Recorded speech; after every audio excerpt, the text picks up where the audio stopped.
Christophe Chambon, associé du GIEC des Roches du Dard à Sensé, donc associé avec 30 de mes collègues. Donc vous êtes ici situé sur le hameau de Teigne, sur les hauteurs du village de Sensé. L'exploitation comporte 190 hectares avec une production de 800 000 litres de lait. Donc nous avons la chance d'être au cœur du massif jurassien et notamment de nos AOP franc-comtoises avec le comté, le morbier.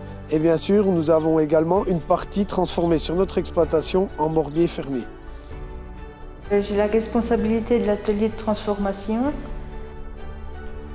On transforme majoritairement du morbier fermier. Donc ensuite, on fait un autre petit fromage qui s'appelle le chatou. On fait un petit peu de raclette. Après, en produits frais, on fait des yaourts, des crèmes dessert, des faisselles, des fromages blancs. Nous trayons les vaches et ensuite le lait il vient directement dans l'atelier de transformation où on le travaille pour qu'il se transforme en morbier. Pour la fabrication de morbier, il y a plusieurs étapes. Donc la première étape, c'est suite à la traite, le lait il arrive directement dans la cuve. Ensuite, nous mettons des ferments pour maturer un peu, pour l'acidifier. Ensuite, nous mettons de la présure qui fait former un gros yaourt, on va dire. Donc on laisse reposer le lait pendant une bonne demi-heure. Ensuite, nous revenons et on décaille. Donc on forme des petits grains de caillé qu'on laisse brasser un petit peu après. Ensuite, nous enlevons du sérum, donc c'est le délactosage. On enlève environ 30%. Et ensuite, on soutire dans notre bac de pré-pressage qu'on laisse pré-presser après un quart d'heure avant de mouler. Et pendant le moulage, on a nos pains de caillé qu'on coupe en deux pour pouvoir mettre la cendre.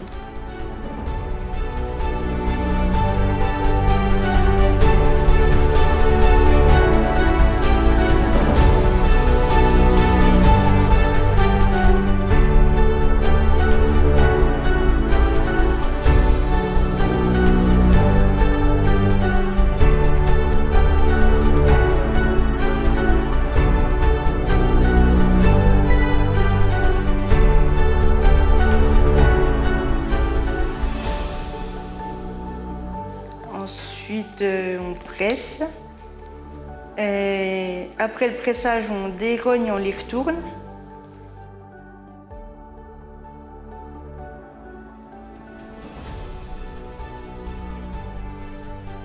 On les laisse reposer jusqu'au lendemain matin avant de les démouler et saler les deux côtés. On laisse reposer une journée sur des clayettes en cave. Et le surlendemain, on les pose sur des planches d'épicéa. Donc pendant 45 jours, on les frotte tous les 2 jours pour qu'ils soient le meilleur possible. À l'origine, le morbier il a été créé fermier. Il a été créé dans les exploitations parce que l'hiver était très froid et avant, il y avait des exploitants qui descendaient leur lait dans les fruitières pour faire le comté. Et vu que les chemins étaient très mauvais pour emmener, quelquefois ils gardaient leur lait chez eux. Et pour conserver ce lait, ils faisaient cailler leur lait dans des chaudrons vers les cheminées. Et vu qu'avec une traite, ils n'avaient pas assez de lait pour faire un fromage, ils mettaient une partie du caillé, ils le protégeaient avec la cendre du chaudron qui était autour, pour pouvoir mettre la deuxième traite du jour par-dessus et former le morbier.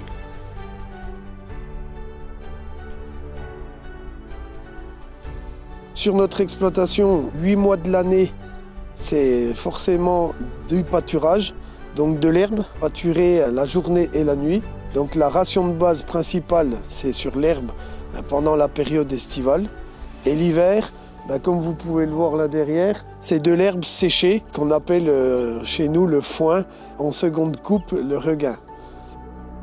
Sachant que toute partie, on va dire, fermentées comme les ensilages sont interdites au sein de nos cahiers des charges AOP. Donc tout naturellement, nous avons opté en plus pour l'amélioration de notre ration de base en travaillant sur le développement de notre séchage en grange Et c'est aussi pour ça que nous avons fait le choix, il y a maintenant 2 ans, d'investir sur un déshumidificateur afin encore d'augmenter notre ration de base, d'améliorer la qualité aussi bien gustative que protéine de notre foin. Au niveau de la transformation fermière au sein de notre GAEC, on ne cherche pas non plus les records de production laitière. Par contre, on cherche aussi d'avoir en permanence des taux réguliers au sein de la fabrication tout au long de l'année. Donc c'est aussi pour ça qu'on a des vélages toute l'année. Et bien sûr, du lait de qualité et puis du volume suffisant pour avoir assez dans la cuve. Ça fait des générations que nous travaillons sur la passion de cette vache. Donc bien sûr, en tant qu'éleveur, nous faisons vraiment attention à leur santé. Et on sait très bien que pour garantir une santé sur nos vaches, il faut passer par l'indispensable qui est notre ration de base, notamment sur la partie fourragère avec du foin de qualité, une seconde coupe de qualité. Notre process, c'est d'attendre le meilleur moment au niveau de la lumière pour qu'on soit sûr de capter un maximum la photosynthèse des plantes pour garder vraiment le maximum de sucre. Pour nous, la bonne période de fauche, c'est fin de floraison et début épiaison. Après, d'une année à l'autre, ça peut varier d'une quinzaine de jours. Et encore plus maintenant avec l'évolution du changement climatique. Essentiellement, entre guillemets, meilleur foin varie du 15 mai au 30 mai. Pour se garantir la qualité du lait et notamment la santé de notre troupeau, c'est pour ça que nous avons fait le choix aussi de faucher avec une Alpha Motion de chez Pottinger, tout simplement parce qu'elle épouse très bien le sol et qu'elle évite de frotter la terre. Ça nous permet donc de faucher à hauteur de main, c'est-à-dire entre 7 et 8 cm. Pour nous, le fanage doit se faire vraiment à frôler le sol pour éviter de mélanger la terre avec le foin et surtout d'avoir plus de bras et des courts bras de la faneuse afin de toucher simplement le foin, de le basculer sans aller sortir le sucre qui est à l'intérieur de la plante. Puis donc on travaille avec un endaineur Pottinger à papillon qu'on appelle. Il nous faut des machines qui épousent vraiment bien le sol. C'est vraiment important. C'est aussi pour ça qu'on travaille avec cette machine-là. Pour l'endainage, ce qui nous paraît vraiment important au sein de l'exploitation, c'est d'avoir les rotors qui puissent épouser le terrain. C'est pour ça que notre endaineur est équipé des roues de jauge à l'avant afin de vraiment bien ramasser le foin au sol sans aller creuser et gratter pour éviter toute contamination de terre.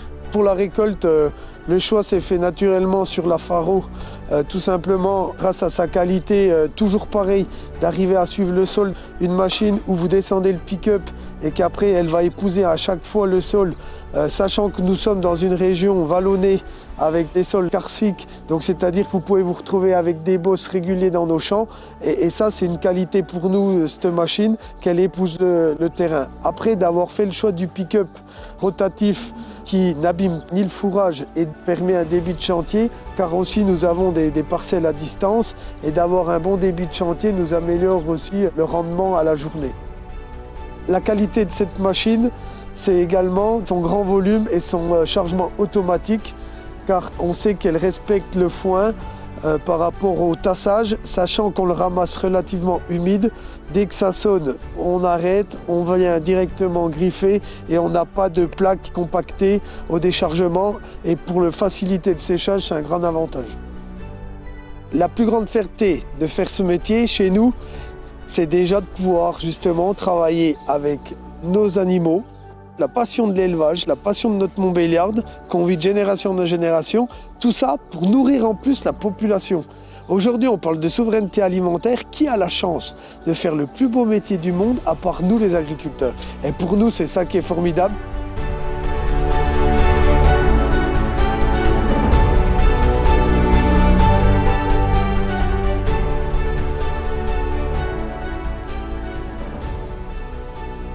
Erfolgreicher mit Pettinger.